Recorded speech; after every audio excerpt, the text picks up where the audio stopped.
নমস্কার বন্ধুরা, আমাদের চ্যানেলে আপনাদেরকে স্বাগত জানাই। যারা চ্যানেলটিকে প্রথমবার দেখছেন তারা অবশ্যই চ্যানেলটি সাবস্ক্রাইব করে নেবেন এবং বেল আইকনটি দাবিয়ে দেবেন যাতে চ্যানেলে দেওয়া সকল ভিডিওর প্রথম নোটিফিকেশন আপনাদের কাছে পৌঁছে যায়। তো এসএসসি ইন্টারভিউ তালিকায় দাগি প্রার্থীর নাম।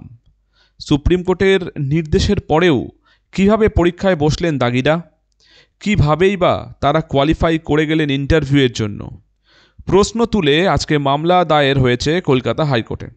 আজকে হাইকোর্টে মামলা দায়ের করে শিক্ষকের তরফে।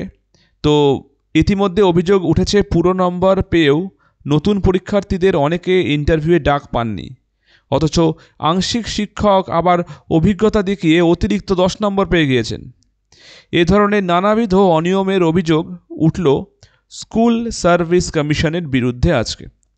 অভিযোগ স্বাস্থ্য দপ্তরে কর্মরত ব্যক্তিরাও অভিজ্ঞতার নাম্বার পেয়ে গেছেন।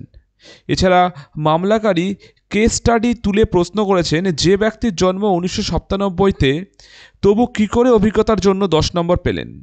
সব শুনে এদিন মামলা গ্রহণ করেন বিচারপতি অমৃতা সিনহা। তিনি মামলাটি আগামী বুধবার শুনবেন বলে ঘোষণা করেছেন। ইন্টারভিউয়ের জন্য কোয়ালিফাইড ক্যান্ডিডেটদের তালিকার প্রকাশের পর থেকেই এই অভিযোগে সরব হন অনেক শিক্ষক। এর পরিপ্রেক্ষিতে স্কুল শিক্ষা দপ্তর জানায় একমাত্র বিশেষভাবে সক্ষম প্রার্থীদের কিছুটা ছাড় দেওয়া হয়েছে। এত সতর্কতা সত্ত্বেও দাগি প্রার্থীরা সুযোগ পেলে ভেরিফিকেশনের সময় তাদের বাদ দেওয়া হবে।